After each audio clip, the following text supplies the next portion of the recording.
Yeah, circadian rhythms are really important. I mean, they're really what drives an animal's day-to-day life. So there's lots of things that contribute to circadian rhythm. A lot of it has to do with light and dark, and that's why eclipses play a role. But it can be temperature, it can be stress, it can be the environment. So circadian rhythms play a very important role in just the day-to-day life of an animal.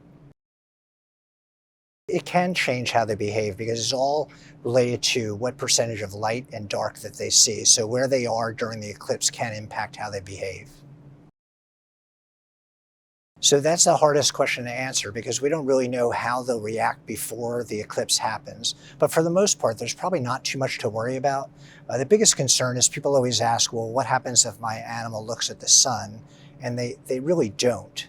Only people tend to look at the sun. Yeah, so it still goes back to the fact that we don't think animals just stop and stare at the sun, but there's a little bit of a misunderstanding. So the sun is no brighter during the eclipse. What happens is during normal sunlight, if you try and look at the sun, your pupils will dilate and restrict how much sunlight gets to the retina, and therefore it does very little damage. During an eclipse, there's darkness, and what happens is the pupils don't dilate. I'm sorry. They don't constrict. Change that again. So during darkness, the pupils don't constrict, therefore the retina is not protected. And when they look at the sun, there's likely more damage to the retina.